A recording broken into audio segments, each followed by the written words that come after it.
Hola, ¿qué tal amigos? Muy buenas tardes, bienvenidos a Cuerpo Médico. Vamos a arrancar la semana con muchísima información. Vamos a hablar en relación a un tema gástrico que podría ser muy complicado si es que se llegase a presentar en alguna persona. Hoy hablamos de los pólipos intestinales. ¿Qué son y qué tan grave puede ser? Eso hoy en el Cuerpo Médico.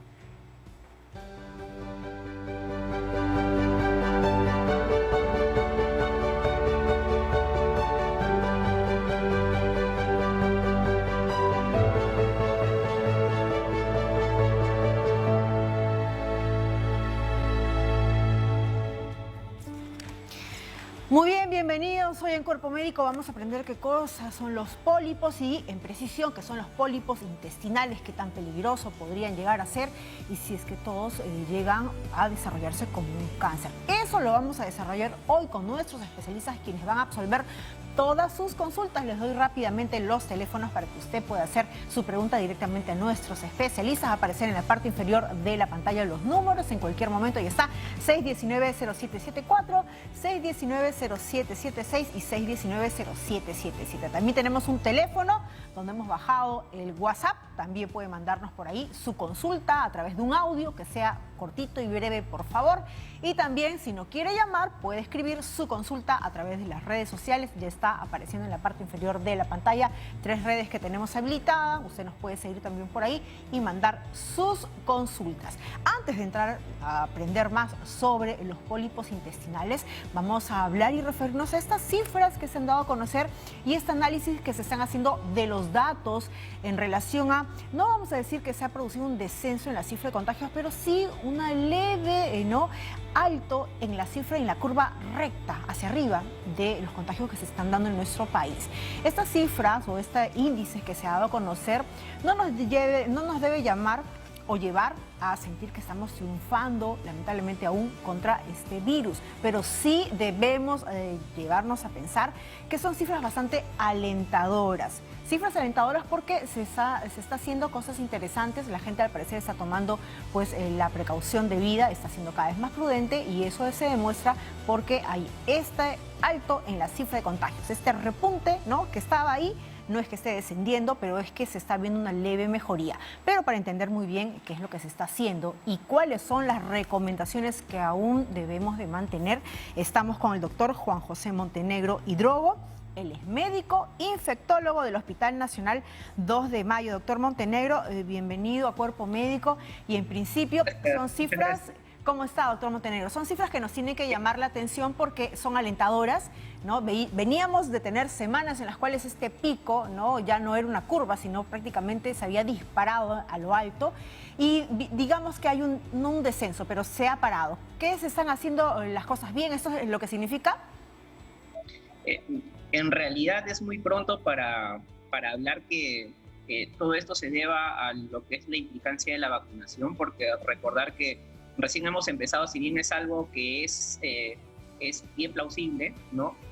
No debemos, digamos, atribuirlo todo al 100% al hecho de que exista la implementación de la estrategia, porque esto se va a ver en el largo plazo, o bueno, en el mediano plazo, mejor dicho, ¿no? En realidad, probablemente este tipo de valores, los casos, pueda deberse a que estamos llegando a un punto en el cual ya se están saturando en algunos escenarios lo que son las atenciones y las atenciones para diagnóstico también. Ajá. ¿No? Porque, o sea, eso no guarda relación con la tasa de pacientes que están a la espera de hospitalización o con los pacientes que están de repente requiriendo oxígeno y que no encuentran, ¿no? En realidad sería un poco irresponsable decir que esto se debe a la vacunación. Pero definitivamente que la vacunación tiene mucho que ver con la reducción de los casos, eso se ha demostrado. Por ejemplo, Israel es uno de los países que está dando el ejemplo con el hecho de la vacunación. Ellos han optado por una vacunación masiva. Gran parte de su población es la que está siendo vacunada y con ello se ha reducido drásticamente el número de casos severos, el número de contagios, y está ya implementando políticas para aperturar sus actividades un poco más Claro, similar a la vida diaria. Doctor Montenegro, y entonces la vacunación sumada a estas toma de conciencia por parte de la población para evitar evidentemente reuniones o lugares aglomerados y ya familiarizarse mucho más con el tema del uso de la mascarilla de manera correcta, el lavado de manos, podría de alguna manera aplanar esta curva de contagios. En realidad, el hecho de que uno esté inmunizado no implica que ya está protegido. O, perdón, el hecho de que uno haya recibido la vacuna no implica que ya esté al 100% protegido y no implica también que pueda esta persona de repente portar y de repente transmitir la infección. Entonces, acá las medidas de prevención son, digamos, el punto clave que tenemos que tener como chip en la cabeza para poder seguir, digamos, menguando la aparición de nuevos casos. Los nuevos casos aparecen básicamente por el hecho de que no se usa bien las mascarillas, hay aglomeración de personas. En el tránsito vehicular se ve muy frecuentemente este hecho, ¿no? Los buses están repletos de gente y son horas de tránsito, de traslado, que a las finales son un poco potencial de infección, ¿no? Muy bien, doctor Montenegro, tenemos una primera consulta. Tenemos a Marlene que llama desde Villa María del Triunfo. Marlene, ¿cómo estás? ¿Cuál es tu pregunta? Gracias por llamar. Marlene. Sí, buenas tardes. Hola, ¿cómo estás? Cuéntanos. Bueno, mi pregunta en realidad es sobre los cuidados que ahora debemos tener con los recién nacidos, porque si bien es cierto, nosotros que hemos estado gestando hace poco, no sabemos cómo vamos a tomar las previsiones, más que de las visitas y la limpieza que tenemos que tener para poder no afectar a nuestros bebés, pues, ¿no? Porque ellos también reciben recién vacunas. Claro, sí. Dentro de su perfil de vacunas. De su calendario de vacunación. Claro, ¿cómo es que nosotros podemos ahora prevenir? Tu pregunta es en relación a los cuidados, en relación a recién nacidos y COVID, ¿verdad, Marlene? Así es. Muy bien, gracias por llamar, doctor Montenegro. Claro, si el recién nacido es hijo de una madre que ha tenido o tiene la infección, básicamente lo que hay que hacer son las medidas de cuidado estándar: uso de mascarilla en la madre, medidas higiénicas, lavado de manos, ¿no? Lavado de la zona del pezón, ¿no? Estar en ambientes ventilados durante la lactancia, ¿no? No hay ninguna medida que contraindique inmunizaciones, lactancia o alguna cosa en el caso del bebé, ¿no? Y en el caso de que el niño tenga infección por COVID, definitivamente tiene que ser monitorizado. Generalmente los lactantes son el grupo de mayor riesgo que existe para lo que son complicaciones relacionadas a COVID, ¿no? Entonces ahí tiene que evaluarlo definitivamente un médico pediatra, un neonatólogo, y dependiendo de la valoración del médico, ver su manejo hospitalario o simplemente de la supervisión ambulatoria, ¿no? Muy bien, tenemos otra llamada, tenemos a Luz desde La Perla. Luz, ¿cuál es su pregunta? Gracias por llamar. Buenas tardes a ustedes, muchas gracias. Justamente decía, tengo un sobrino que ha dado positivo. Él es joven, 26 años, y vive con sus padres, que tienen 63.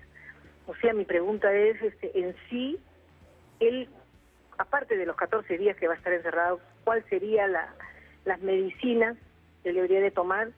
Y en este caso, sus padres creo que no están contagiados. Perfecto. También para ellos. Bueno, y si fuera el caso, que le diera también, por favor. Muy agradecida por la respuesta. Muchísimas gracias, Luz. En relación a si es que existe tratamiento, ¿no? Y en este caso tenemos un joven de 23, COVID confirmado, que vive con padres de 63 años. Claro. Primero, el hecho de que cualquier persona que está con infección por COVID tiene que estar aislado, evitar el contacto cercano con el resto de sus familiares, estar en un ambiente ventilado. ¿Por qué? Porque prácticamente lo que los estudios describen es que el tiempo de transmisión de manera continua en un ambiente no adecuadamente ventilado es 6 horas. O sea, dentro de 6 horas prácticamente toda la familia terminaría infectada, por así decirlo. Ahora, no existe tratamiento alguno para curar, para paliar o para tratar COVID. En realidad, el paracetamol es una medicina que se puede utilizar para fiebre, para síntomas, malestar general, ese tipo de cosas. Hidratación, o sea, mientras se tenga la vía oral adecuada, mientras pueda tomar líquidos, bastante fluido, no en cantidad, sino con bastante frecuencia, ¿no? Y lo importante para evitar, o que se ha demostrado, hay estudios que demuestran que hay una menor reducción de la progresión del daño a nivel pulmonar, es el hecho de valorar siempre, tratar de hacer el reposo en prono, o sea, de barriga, ¿no? O sea, que descanse, que se mantenga durmiendo boca abajo o de barriga, ¿no? Eso es, digamos, las medidas de cuidado estándar que tiene que tener. Lo importante, y que ya se ha demostrado por un estudio peruano, es el hecho de ver la desaturación. Si la persona está saturando menos de 94 o está con una frecuencia respiratoria, digamos, incrementada o con la necesidad de falta de aire, esta persona sí probablemente sea tributaria de manejo con oxígeno. Y al tener necesidad de oxígeno, requiere de repente corticoides o profilaxis con anticoagulación, pero nada más eso, ¿no? A nivel ambulatorio no está probado absolutamente nada. Claro. Ivermectina no, hidroxicloroquina no, aspirina, ese tipo de cosas no. Muy bien.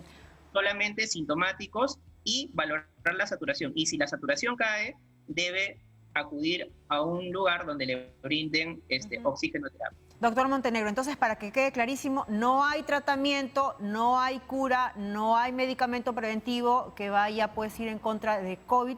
Lo único que se tiene que hacer con el paciente que se tiene en casa es, una vez que esté confirmado positivo COVID-19, es calibrarle la saturación del oxígeno, ¿verdad? En sangre con estos pulsioxímetros, y si en caso pues baja, llevarlo al médico, pero ningún medicamento en casa. Solamente aquellos que vayan a hacer para los síntomas. Paracetamol, si así lo desea, y líquidos, bastantes líquidos, y el descanso boca abajo, ¿no? Eso es lo principal. Y mantenerlo evidentemente aislado por estos 14 días hasta que cumpla la cuarentena. Muchísimas gracias. Vamos con otra pregunta, viene por Facebook, en redes sociales, vamos a leerla rápidamente. Maribel Torres pregunta, ¿es cierto que las personas que ya tuvimos el COVID-19 no debemos vacunarnos? Doctor Montenegro, ¿qué respondemos? En realidad, en relación a la inmunidad permanente secundaria a la infección, eso se ha demostrado que no es así. Hay reportes de casos de reinfección. Por tal motivo, la inmunización sí sería, digamos, una medida que podría ayudar a evitar una nueva posible reinfección. O sea, definitivamente sí se deberían vacunar. Evidentemente no de manera inmediata, porque ya hay una respuesta inmune del organismo. Por lo menos esperar un mes. La recomendación del MINSA dice 1 a 3 meses, entonces más o menos esa sería la recomendación, pero sí sería indicado que se vacune. Perfecto. Vamos con Estela, con Estela, que nos llama desde ATE. Estela, ¿cómo estás? Gracias por llamarnos. ¿Cuál es tu pregunta? Bueno, Jennifer, ¿no? Sí, cuéntanos. Sí, muchas gracias. Mire, cuántas veces llamo. ¿Sabes que yo tengo 83 años? He tenido COVID el 26 de diciembre, estoy bastante bien. Mi problema es que yo tengo una dermatitis alérgica y tengo rinitis alérgica, soy hipertensa. Solamente quería saber si yo me puedo vacunar, como ya al hospital, soy enfermera jubilada, y me han dicho que me han pedido mi DNI porque me dice que de repente estoy en el padrón para poder recibir la vacuna. Perfecto, muy bien, muchísimas gracias, Estela. Doctor. Claro, en relación a contraindicaciones para la vacuna, si hay antecedente de una reacción alérgica severa, eso sí tiene que ser evaluado por el médico previo a la administración, pero en realidad por esas condiciones no existiría, digamos, riesgo de que se pueda vacunar. Pacientes diabéticos, hipertensos, pacientes con tratamiento rinitis alérgica crónico, no tienen ningún problema que se puedan vacunar, ¿no? Y si han tenido COVID anteriormente, tampoco hay ningún problema que se puedan vacunar. En la cuestión de la edad, doctor Montenegro. Justamente esta vacuna ha tenido, las diferentes vacunas que se están sigan estudiándose, ¿no? A nivel mundial, tienen justamente grupos poblacionales mayores de 65 años y está justamente este grupo dentro de esa evaluación. Así que por esa parte los resultados también son adecuados como para recomendar la vacunación en este grupo de edad. No habría ninguna contraindicación. Muy bien, entonces sí, Estela, podrías vacunarte si en caso pues te toca ahora por ser enfermera no retirada. Vamos hasta Cerro de Pasco. Miguel, gracias por llamar. ¿Cuál es tu pregunta para el doctor Montenegro? Buenas tardes, señorita. Hola. Muy amable. Doctor Montenegro, buenas tardes. Mi consulta es la siguiente. Yo tengo un familiar que se ha contagiado de COVID con los síntomas de dolor de espalda, diarrea, ¿no? Tiene aproximadamente 5 a 6 días ya ha tomado la ivermectina, todo ese tratamiento que le han dado. Quisiera saber, pasado estos 14 días, si no me equivoco, es probable que la vacuna más adelante la pueda concebir normal, pueda hacer, ¿cómo se llama? Pueda que le pongan la vacuna sin un inconveniente. O necesariamente las personas que han tenido COVID no pueden tener... No pueden ser vacunadas. Ajá. Muy bien. Gracias, Miguel. Doctor Montenegro, muchas dudas en relación a quienes pueden recibir o no vacunas. Claro, si uno ha tenido COVID, no es contraindicación para que reciba, debe recibir. ¿Por qué? Porque de todas maneras puede volver a reinfectarse.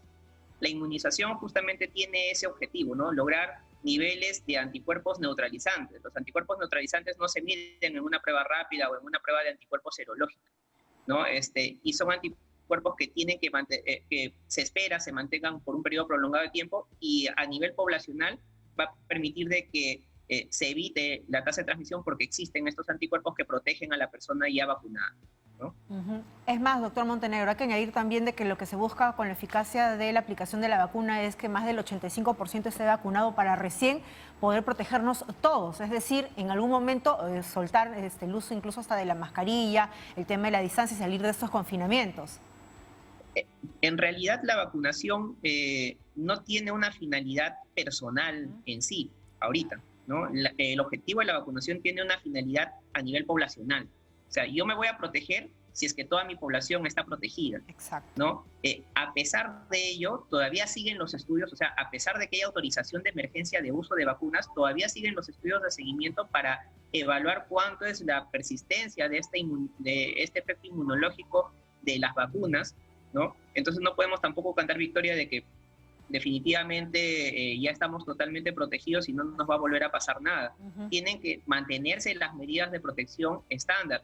El uso adecuado de mascarillas, el distanciamiento social, el lavado de manos, los ambientes ventilados, ¿no? Son prácticas que definitivamente van a marcar un punto crucial, muy aparte de las vacunas. El efecto de las vacunas lo vamos a ver de aquí a unos meses más, no lo vamos a ver de manera inmediata. A un mediano o largo plazo tal vez. Vamos con una última pregunta. Tenemos a José, nos llama desde el Agustino. José, ¿cuál es su pregunta? Gracias por llamar.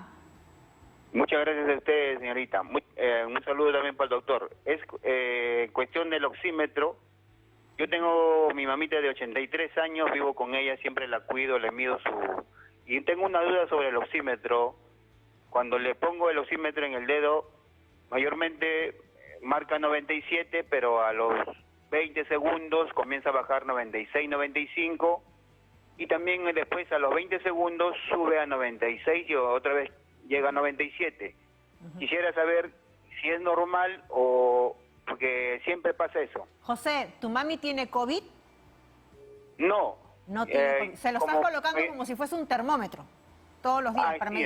Sí, porque mi mamá como es vulnerable y me compró mi oxímetro y siempre también yo me mido. Muy bien, vamos a ver. El detalle es que conmigo no sucede eso, sino con ella nomás. Muy bien, vamos a ver qué nos dice el doctor Montenegro en relación al uso que se tiene que hacer de este pulsoxímetro, oxímetro. Doctor Montenegro, por favor, cuéntenos bien ahí.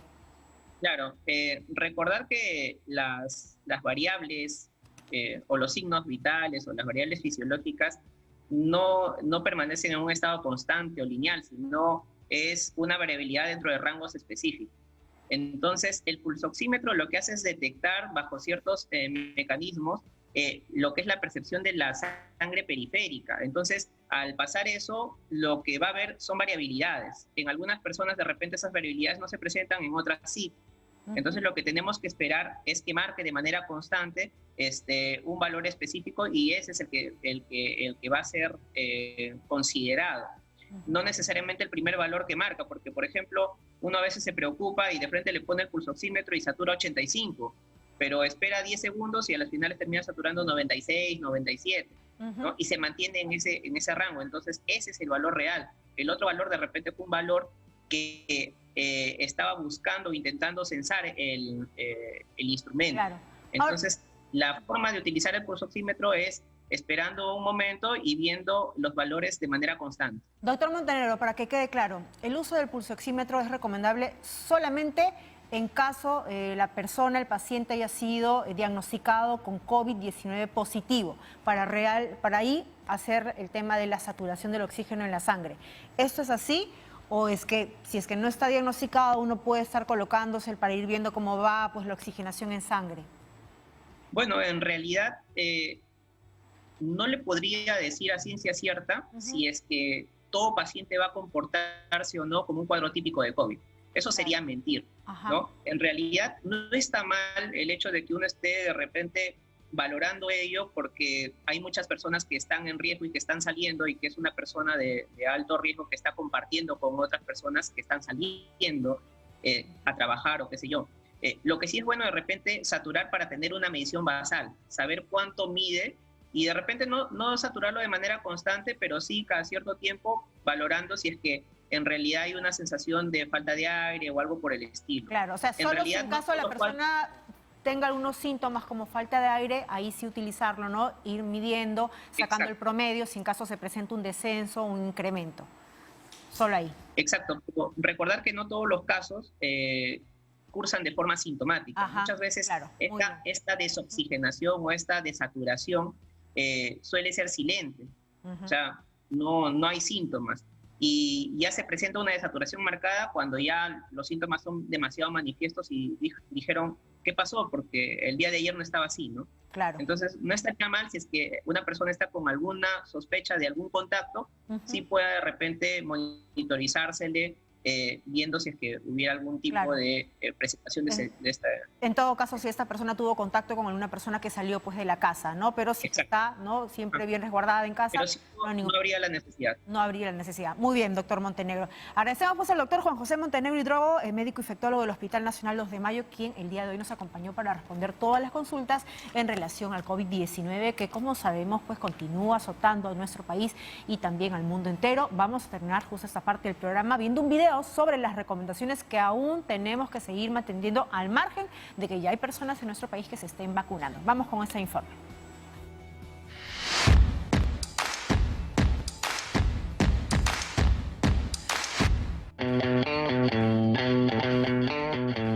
Inicia el día con buen pie y sin la COVID-19. Sigue estas recomendaciones y evita contagiarte. Lleva alcohol en gel o líquido para desinfectar tus manos. Lleva una bolsa para guardar tu mascarilla a la hora de comer. Usa correctamente la mascarilla desde que sales hasta que retornes a casa. La mascarilla debe cubrir boca y nariz. Evita tocarte la mascarilla, los ojos, la nariz y la boca. Si usas transporte público, debes usar tu mascarilla y protector facial en todo momento. También si vas al mercado o supermercado. Mantén siempre más de 1 metro de distancia con los demás. Evita tocar los asientos y barandas. Si lo haces, usa alcohol líquido o en gel. Ahí está, y si eso le sumamos evitar los lugares concurridos, estaríamos cuidando muy bien nuestra salud y hacerle frente a ese COVID-19. Ahora sí, entramos de lleno al tema de hoy, lunes. Vamos a hablar de los pólipos intestinales, de qué se trata esto qué tan grave puede ser. Veamos una nota y entramos ya con sus preguntas y nuestros especialistas. Un pólipo en el colon es un pequeño conjunto de células que se agrupan en el revestimiento del colon. La mayor parte de los pólipos son inofensivos, pero con el tiempo algunos pueden convertirse en cáncer de colon, que suele ser mortal si se descubre en los últimos estadios. Según la Organización Mundial de la Salud, el cáncer colorectal es el 4º cáncer más común en la región de las Américas y cada año se producen en la región más de 240.000 nuevos casos y aproximadamente 112.000 muertes debido a esta enfermedad. Si no se toman acciones al respecto, se prevé que para el año 2030 la incidencia de cáncer colorectal aumente en un 60%. Cualquier persona puede padecer pólipos en el colon. Corren un mayor riesgo personas mayores de 50 años, si tienen sobrepeso o fuman, o si tienen antecedentes personales o familiares de pólipos en el colon o de cáncer en el colon. Muchas veces los pólipos en el colon no provocan síntomas y por eso es importante someterse a análisis preventivos como una colonoscopía, ya que los pólipos en el colon hallados en los primeros estadios generalmente pueden extirparse por completo y de manera segura. Existen 2 categorías principales de pólipos, los no neoplásicos y los neoplásicos. Los pólipos no neoplásicos pueden ser pólipos hiperplásicos, pólipos inflamatorios y pólipos amartomatosos. Estos tipos de pólipos en general no se hacen cancerosos. Los pólipos neoplásicos pueden ser adenomas o pólipos cerrados. Por lo general, cuando es más grande el pólipo, mayor es el riesgo de padecer cáncer, en especial en el caso de los pólipos neoplásicos. Asimismo, el cáncer colorectal se puede detectar en etapas tempranas mediante programas de prevención. La recomendación general es empezar los chequeos preventivos a partir de los 50 años y continuar a intervalos regulares hasta los 75 años de edad. Finalmente, algunos factores que pueden contribuir a la formación de pólipos en el colon o de cáncer son la edad. La mayoría de las personas con pólipos en el colon tienen 50 años a más, enfermedades intestinales inflamatorias como colitis ulcerosa y la enfermedad de Crohn, antecedentes también familiares, consumo de tabaco y de alcohol, obesidad, falta de ejercicio y diabetes tipo 2 que no esté bien controlada. Amigos de Cuerpo Médico, tengan en cuenta cada una de estas recomendaciones y realícese a tiempo sus chequeos preventivos. Muchas gracias.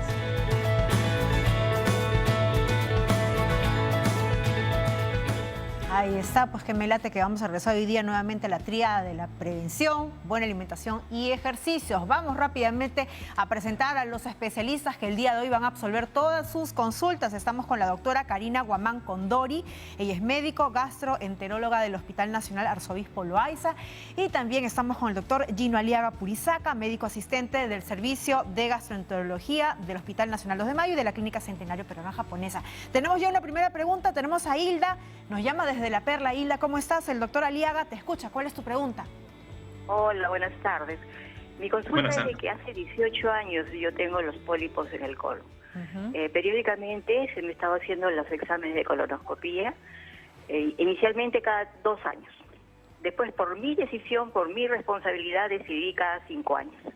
Afortunadamente los exámenes arrojaban que no era nada malo, ¿no? Ahora, la pregunta es, ¿qué riesgo correría yo, ahora que soy más adulta, hacerme más alejado los exámenes de chequeo? Ya no 5, sino digamos 6, 7 años más, porque mi organismo como que está respondiendo bien, que mis pólipos no son dañinos, no son malignos. Esa es la pregunta, gracias. Muy bien, muchísimas gracias, Hilda. Doctora Aliaga, en precisión a esa recomendación que ella misma ha tomado, la decisión de tomarse espaciadamente estos exámenes. Doctor. Es una buena pregunta y lo primero que hay que tener en cuenta es el tipo de pólipo que uno encuentra. Es en función al tipo de pólipo el que uno va a comenzar a hacer un screening, un despistaje, un seguimiento en realidad más corto o más prolongado, ¿no? Si es que encontraron pólipos que son netamente hiperplásicos, benignos, entonces puede uno prolongar este seguimiento, ¿no? Puede ser más espaciado, puede ser cada 5 años.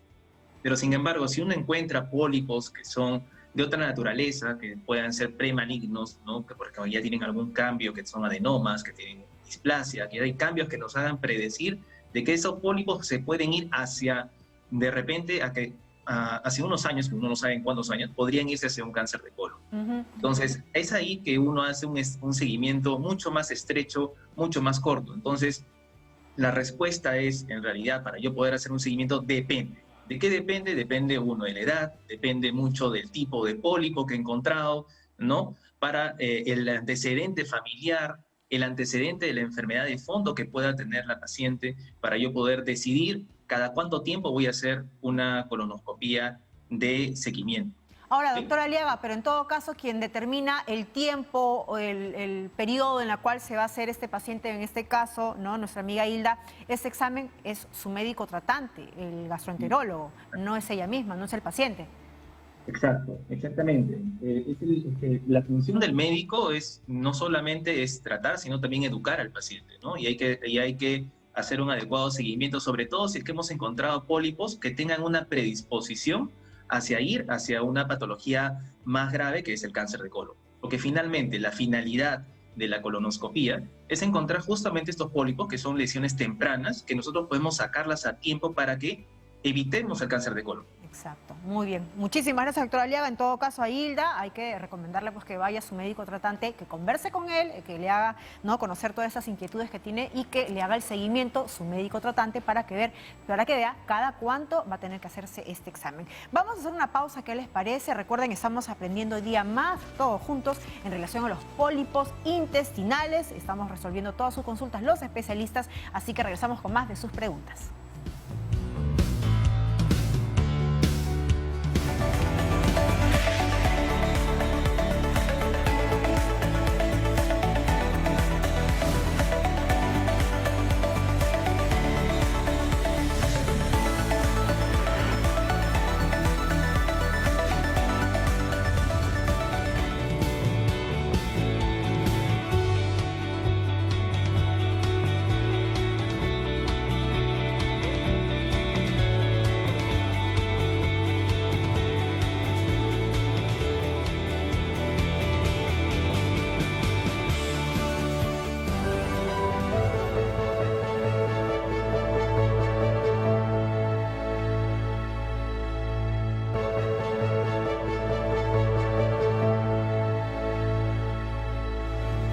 Muchísimas gracias a todos los que nos están escribiendo y llamando. Tenemos muchísimas consultas en relación a los pólipos intestinales. Vamos a escuchar ahora un audio que llega a través del WhatsApp y esta consulta va para la doctora Guamán. Escuchemos.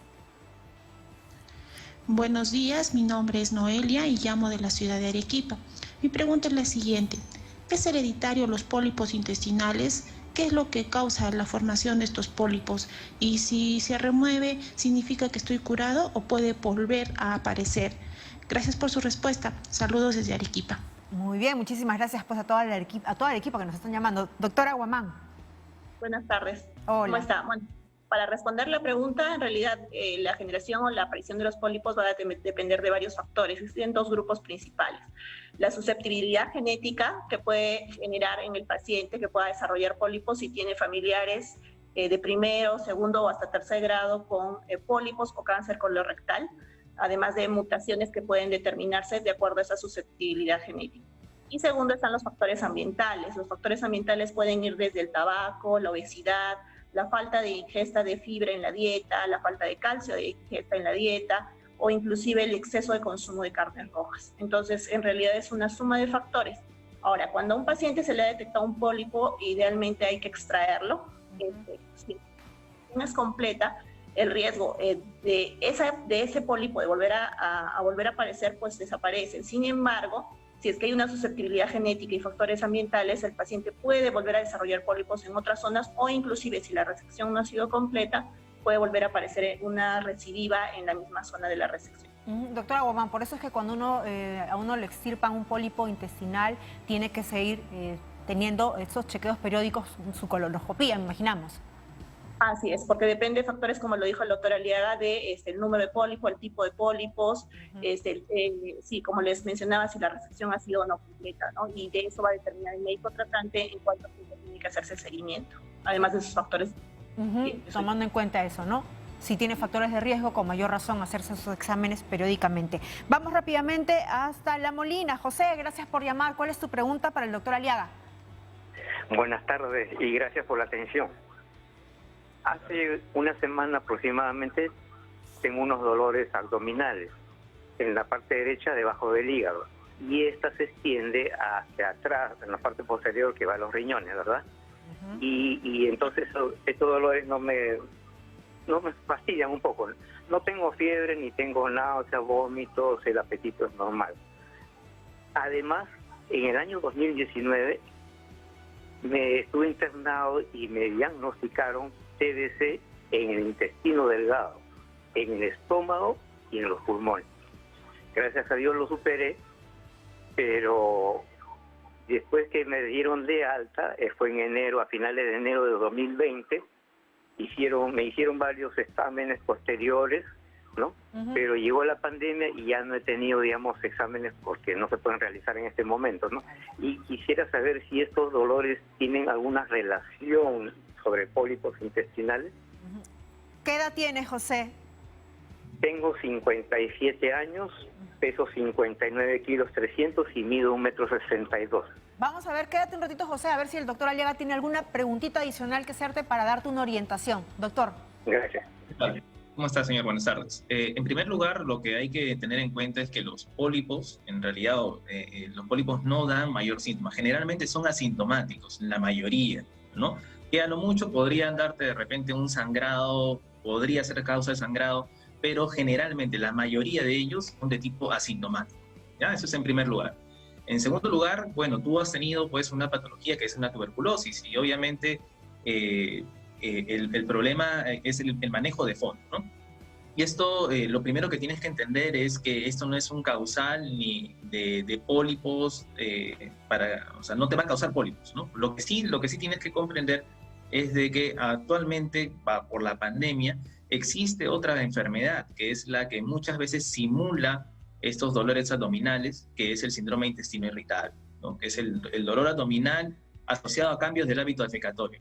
Entonces, la pregunta para ti sería si es que estás ahorita con estreñimiento o estás con diarrea. ¿Qué es lo que predomina en ti ahorita, actualmente? No he tenido diarrea ni nada. Tuve sí estreñimiento que me duró pues 4 o 5 días, pero ya está normal. Exacto. O sea, lo que pasa es que el síndrome de intestino irritable es el dolor abdominal asociado a cambios del hábito defecatorio que es de forma periódica, ¿ok? Entonces, tiene que ver mucho con los estados ansiosos depresivos. Entonces, por eso que puede darte este dolor debajo de la costilla derecha, como tú lo manifiestas, ¿no? Que es en el hipocondrio derecho. Así que te aconsejo en realidad que acudas al médico especialista para poder ampliar los estudios y completarlos, ¿no? Ahora, el hecho de que hayas tenido tuberculosis no significa que eso sea un factor de riesgo para que tengas pólipos, ¿no? O sea, los pólipos tú los tienes o los puedes tener simplemente por un tema genético o una predisposición hacia tenerlos, o de repente ni siquiera los tienes, ¿no? Pero esos pólipos no te van a causar dolor, ¿no? Perfecto, entonces ahí a conseguir esa cita, que recordemos también puede ser por teleconsulta, así que no lo dejes pasar ahí. José, vamos rápidamente con otra pregunta. Clelia nos llama desde Chosica. Clelia, ¿cuál es tu pregunta? Buenas tardes. Mi pregunta es, ¿los pólipos son cancerígenos y qué síntomas tienen o presentan? Perfecto. Doctora Guamán. Bueno, en realidad los pólipos, no todos los pólipos son neoplásicos, se pueden agrupar en dos grupos, en neoplásicos y no neoplásicos. Cerca de 1 de cada 20 pólipos puede producir cáncer colorectal, y sí es muy importante por eso considerar a todos los pólipos como posibles neoplásicos. Sin embargo, no todos lo son. Los que son de mayor riesgo son los adenomas y los pólipos cerrados, pero existen pólipos inflamatorios, pólipos amartomatosos, que son otros tipos y que no necesariamente lo son. Y como lo dijo anteriormente el doctor Aliaga, los pólipos intestinales normalmente son asintomáticos. Solamente producen sintomatología cuando son muy grandes y pueden producir sangrado, obstrucción, en algunos casos son muy raros, o algunos pólipos que tienen patología, o mejor dicho, clínica bastante específica. Doctora Guamán, entonces como los pólipos no presentan síntomas, ¿es recomendable un examen a partir de qué edad? Obligatorio. Lo que pasa es que eso se debe de definir de acuerdo al riesgo personal. Sin embargo, se considera como un screening a partir de los 50 años. Esto puede variar dependiendo de los antecedentes familiares. Como lo dije, los familiares de primer grado son los que debemos de considerar como que vayan a generar un aumento del riesgo. También depende del paciente si no tiene problemas genéticos, como son los síndromes polipósicos familiares, poliposis adenomatosa familiar, entre otros, ¿no? Donde el screening o el despistaje se inicia más temprano. Y también dependiendo del mismo antecedente, del mismo paciente que tenga pólipos anteriormente. De eso también va a depender el seguimiento y la determinación de la edad en cual se tiene que hacer y el tiempo o el intervalo, ¿no? Perfecto, vamos con otra pregunta. María del Carmen nos llama desde La Molina. María del Carmen, ¿cuál es tu preguntita? María del Carmen, ¿estás ahí?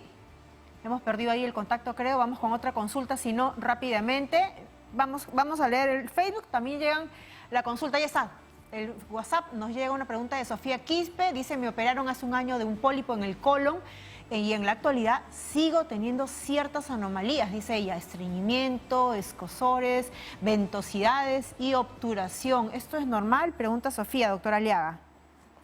Bueno, como les habíamos comentado hace un momento, la mayoría de pólipos en realidad son asintomáticos. El hecho de que le hayan sacado el pólipo, porque ella menciona que ha sacado pólipos, depende mucho del tamaño, ¿no? Probablemente haya sido una cosa pequeña, ¿no? Entonces, salvo que sea un pólipo de un tamaño muy pronunciado, que esté en una ubicación, depende también la ubicación, podría darle síntomas, pero los síntomas que ella está narrando no son síntomas propios de un problema de pólipos, ¿no? Lo más probable es que sea probablemente a otra patología, que es el síndrome de intestino irritable, ¿no? Porque está asociado justamente a estas disbiosis intestinales que pueden dar este meteorismo, flatulencia excesivo asociado a estas anomalías en el hábito defecatorio y dolor abdominal, ¿no? Doctora Aliaga, ¿y cuánto tiene que ver la alimentación o esta alimentación saludable con la generación o la formación de los pólipos? Porque uno puede decir, bueno, yo soy saludable, como bien, hago ejercicios y seguramente jamás me va a generar pólipos en el intestino, ni ninguna parte de mi sistema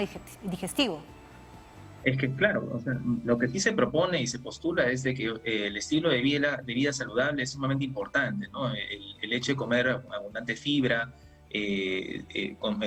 no comer demasiadas carnes rojas, ¿no? Todo esto se ha visto, de evitar el consumo de tabaco, son factores asociados que se han visto que pueden mejorar a disminuir la probabilidad, pero todo esto son probabilidades, ¿no? Entonces no es que son a rajatabla, que definitivamente va a evitar, ¿no? Pero sí va a disminuir la probabilidad de que pueda tener en un futuro algún problema de tipo de producción de pólipos, ¿no? Pero básicamente acá lo importante es entender que los pólipos, la mayoría tienen una predisposición de tipo genético, ¿no? Y por esa razón es importante establecer el despistaje a tiempo, ¿no? El despistaje mínimo, toda la población debería tener una colonoscopia. A partir de los 50 años todos deberían ya tener su colonoscopia. Pero hay casos diferentes en los cuales podemos comenzar este despistaje antes de estos 50 años. Y esto va a depender siempre de qué cosa, va a depender básicamente de los antecedentes familiares, ¿no? O estos factores genéticos asociados que podemos ahondar nosotros durante la historia clínica, o algunos síntomas adicionales que pueda tener el paciente, ¿no? Claro que sí. Entonces, prevención, sobre todo si es que hemos tenido o tenemos antecedentes familiares. Vamos con un audio, llega por el WhatsApp para la doctora Guamán. Vamos a escuchar la pregunta. Buenas tardes. ¿Los pólipos pueden presentar deposiciones líquidas o deposiciones así delgaditas? Y si es así, ¿cuál es el tratamiento? Muy bien, perfecto. Doctora Guamán, cambios en relación a la defecación, a las deposiciones. Bueno, como ya lo habíamos mencionado, los pólipos en sí son asintomáticos. Sin embargo, como lo dijo el doctor, el momento que uno decide en hacer una colonoscopía va a depender de antecedentes familiares, de la edad del paciente, pero también de la presencia de signos de alarma. Un cambio en la forma en las deposiciones, y si esto se asocia, por ejemplo, a una edad mayor de 50 años, es indicación de colonoscopía. Un cambio en la forma de las deposiciones asociado a otro signo de alarma como baja de peso, anemia, deposiciones negras o con sangre, pueden indicarnos que ya debemos de hacer una colonoscopia independientemente incluso de la edad y de los antecedentes familiares del paciente. Muy bien, ahí están pues entonces las señales de alerta. Vamos rápidamente con preguntas, tenemos varias. Vamos con Beatriz desde Arequipa. Beatriz, ¿cuál es tu pregunta para el doctor Aliaga? Buenas tardes, doctor. Hace 4 años le detectaron a mi mamá pólipos a través de una colonoscopía. El médico le dijo de que esta era de tamaño aproximado de una alberjita. Le dijo que no era todavía necesario operarlo, pero que sí debía tener pues un control, ¿no? Si bien de ese tiempo hacia ahora no se ha vuelto a hacer un control, pero por ejemplo sus deposiciones a veces se estriñe, o también a veces sus deposiciones son delgadas. Perfecto. ¿No? Entonces no sé, y a veces también les sale dar cólicos. No sé si tenga que ver, y en todo caso cada cuánto tiempo, y ella ya tiene 57 años, cada cuánto tiempo ella debería hacerse un examen de colonoscopía. Perfecto, muy bien. Doctora Aliaga. Bueno, en primer lugar, lo que hay que tener claro es que si se ha encontrado un pólipo, este pólipo tiene que retirarse, ¿no? O sea, no podemos dejar el pólipo ahí, porque tenemos que definir qué característica tiene, o si es un pólipo que pueda tener una predisposición hacia irse hacia un cáncer de colon. No lo sabemos. Por eso que la finalidad de la colonoscopia es detectar el pólipo y extirpar. Para eso nosotros tenemos varias técnicas, ¿no? Para poderlo extirpar, y la idea es sacarlo en bloque. Actualmente incluso ya nosotros, para poder retirar los pólipos, preferimos sacarlos en un solo bloque y ya no estarlos sacando en pedazos, ¿no? Porque la idea es evitar la recidiva, o que vuelva a aparecer este mismo pólipo en la misma zona donde fue extirpado. Entonces todo va a depender mucho de la técnica. Y obviamente al haber tenido este pólipo, la señora, yo le aconsejo pues que acuda a un gastroenterólogo para que pueda ser retirado este pólipo y poder nosotros ver qué características tiene, ¿no? Porque eso sí tiene que ser ya de manera inmediata, ¿no? Para poder, a partir de ese momento, en función a lo que salga la característica de ese pólipo, poder establecer un periodo de seguimiento, ¿no? Ahora, la diarrea como habíamos mencionado, depende mucho de la edad. Como bien dijo la doctora Guamán, lo importante es establecer cuáles son los factores de riesgo para pensar en que tenga un paciente una neoplasia, ¿no? Cambios en el hábito defecatorio, pérdida de peso, sangrado, son las cosas que a nosotros nos van a encender las alarmas para poder pensar en que este paciente pueda tener una probable neoplasia. Entonces, por eso es aconsejable que se haga una colonoscopía. Claro está que este pólipo de ese tamaño no va a causar ni heces delgadas ni heces diarreicas, ¿no? Por el tamaño, ¿no? Como había mencionado, ¿no? Así que es poco probable eso, pero sin embargo sí es sumamente urgente que se haga una colonoscopía para retirar ese pólipo, para poder establecer las características de la misma. Muy bien, entonces está, Beatriz, la recomendación precisa del doctor Aliaga. Vamos con una última consulta. María nos llama desde San Juan del Lurigancho. María, ¿cuál es su pregunta? Gracias por llamar. Mira, señorita, hace 1 año y medio que yo tengo un problema de cuando yo voy al baño a defecar, Entonces ahí después de 10 minutos que salgo del baño me empieza una molestia a la parte de atrás, atrás y en la parte del vientre. Y siento que un malestar que me duele el vientre, me duele atrás y siento que me acumula de gases. Y eso me dura aproximadamente 1 hora, luego me pasa. Y ya estoy así como año y medio. ¿Cuántos años tienes, María? Yo tengo 70. ¿Hace cuántos años estás así, dices? Año y medio, porque esto me hicieron en noviembre del 2019, yo estaba en tratamiento. Me iban a hacer un colonoscopía, pero luego como ya vino ya la pandemia, entonces ya no pude realizarme ese examen. Entonces yo estoy preocupada porque siempre lo mismo, hasta ya tengo temor de ir al baño.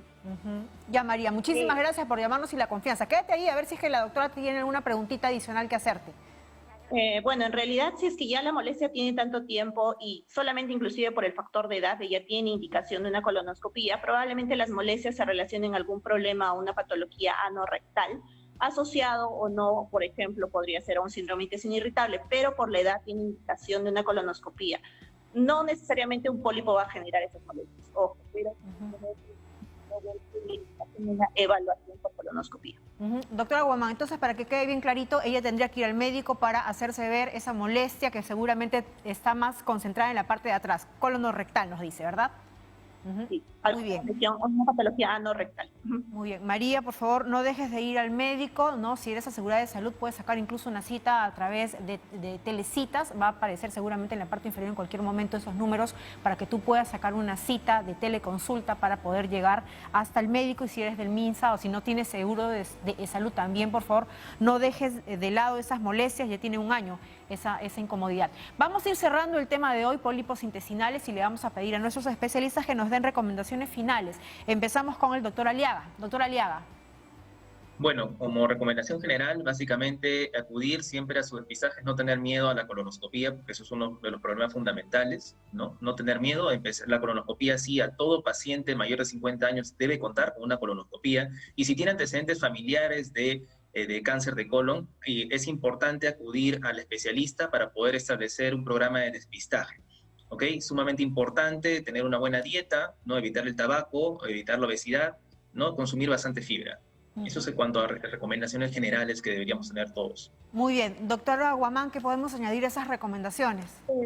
Bueno, darle la importancia que implica la colonoscopía y la detección temprana de pólipos, debido a que el cáncer colorectal va a ser un factor importante para el cáncer colorectal, y es una bondad que tiene este cáncer de que puede ser prevenido si lo detectamos a tiempo. Entonces debemos de tratar de hacerlo mediante una colonoscopía de despistaje a partir de los 50 años.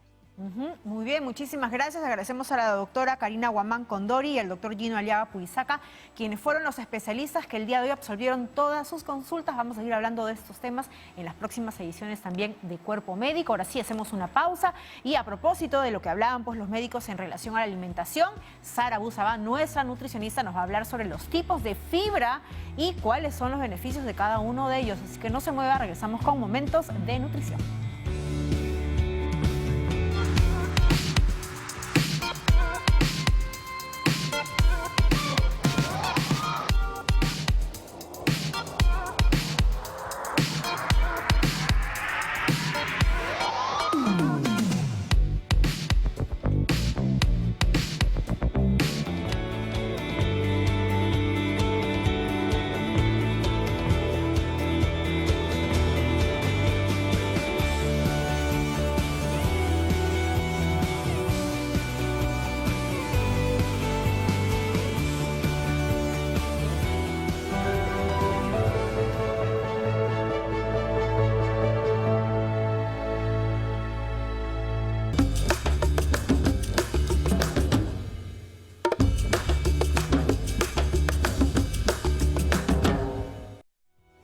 Amigos, muy buenas tardes. Jennifer, ¿cómo estás ahí desde los estudios? Yo sumamente atenta a todo lo que han conversado el día de hoy, porque hoy en nuestra secuencia de nutrición el tema cae como anillo al dedo.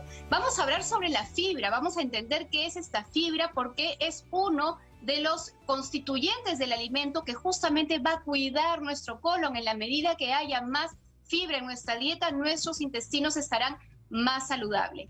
En los alimentos tenemos dos tipos de fibra, aquella que es insoluble en agua y que generalmente la encontramos en la corteza, la cáscara de los vegetales. Miren ustedes, por ejemplo, en el zapallito, esta parte dura, o en la berenjena, y es insoluble al agua. ¿Qué significa que es insoluble al agua?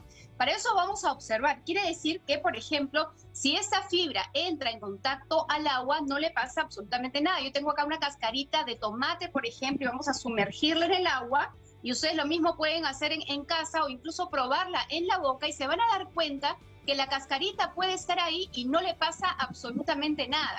Lo mismo a lo largo de todo nuestro tracto gastrointestinal. A esta fibra insoluble no le pasa nada y llega tal cual hasta nuestro intestino grueso, es decir, al colon.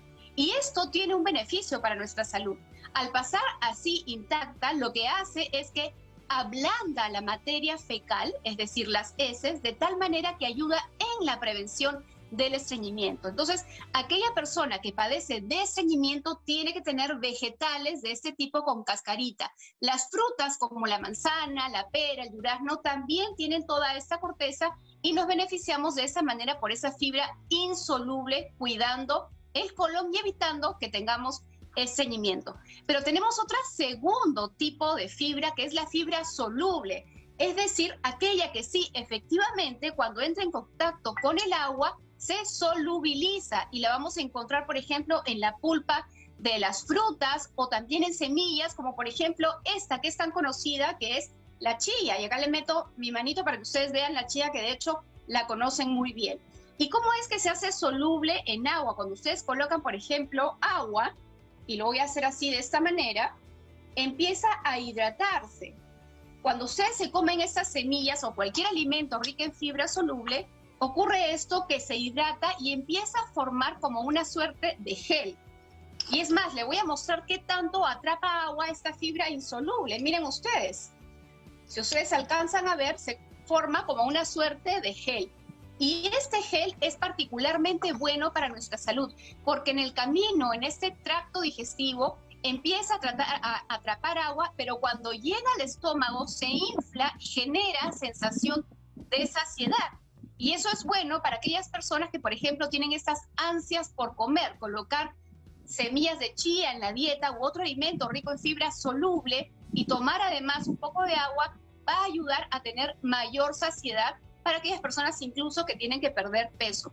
Ahora, esta fibra insoluble también hace como una suerte de forro en el estómago, de tal manera que si yo voy a consumir algún alimento que contiene azúcar, ese azúcar se va a liberar más lentamente y va a llegar más lento a la sangre, cosa que también es bueno, por ejemplo, para las personas que tienen diabetes, que tienen hipotiroidismo o las personas que nuevamente quieren perder peso. Pero no solamente ese es el beneficio de esta fibra soluble, sino que cuando llega al intestino delgado, empieza a secretarse también bilis de justamente nuestra vesícula para poder hacer la digestión de las grasas. Y en esa bilis hay mucho colesterol. Entonces lo que va haciendo esta fibra es pegarse a ese colesterol, jalarlo de esta bilis y expulsarlo a través de las heces.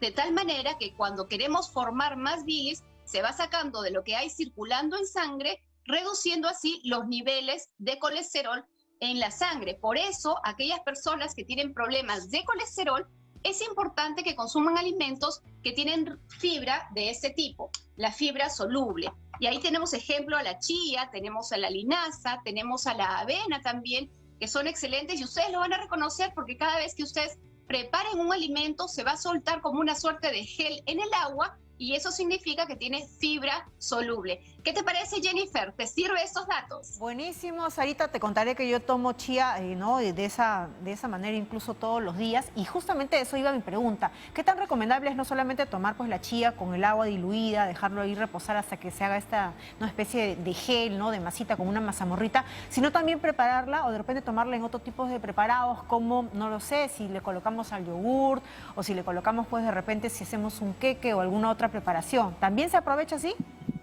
Claro, claro que sí, pero recuerda que esta hidratación, este gel se va a ir formando, si tú no lo has hidratado previo, ese gel se va a ir formando a lo largo del tracto digestivo. Ajá. Entonces, si tú no has tomado suficiente líquido o no lo has acompañado con agua, sí podría quedarse de repente atrapadito por ahí en el camino, dependiendo de la cantidad y con qué lo has consumido. Por eso aquí hay dos maneras de consumirlo. Ya hidratado de esta manera, con un yogur que podría ser excelente alternativa, dentro de un jugo de fruta, o incluso ya preparado un cocimiento de agua de chía, por ejemplo, y beberla. Ojo que acá hay un dato interesante, Jenny. Sí.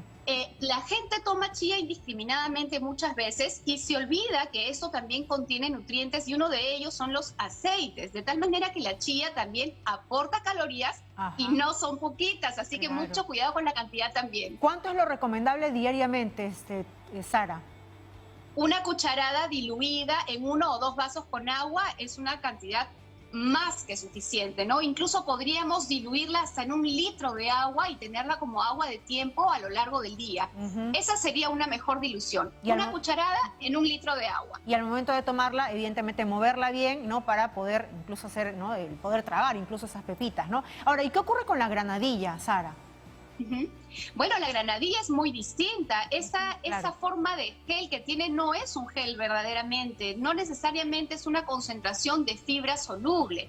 Tienes las pepitas de la granadilla que también tienen otra constitución. Mira que a veces los alimentos se parecen, pero bioquímicamente son distintos, ¿no? Entonces la granadilla sí tiene ciertamente algo de fibra soluble, pero no en esa concentración. Y sí es cierto que también ayuda, por ejemplo, a favorecer la evacuación más por la fibra insoluble de esas pepitas que uno empieza a masticar que por la fibra soluble que contiene. Ahora, pero mucha gente suele tomar pues la granadilla y la chía básicamente pues para evitar el estreñimiento. ¿Esto es recomendable justamente hacer uso de estos productos para evitar justamente esto?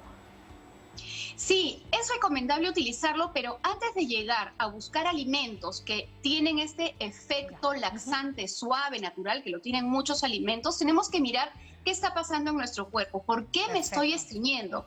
¿Será que tengo un megacolon y ese es mi ritmo normal? Muchos peruanos tienen un intestino un colon sumamente largo, ¿no? ¿O será que no estoy consumiendo suficientes vegetales o suficiente agua, o estoy mucho tiempo sentado?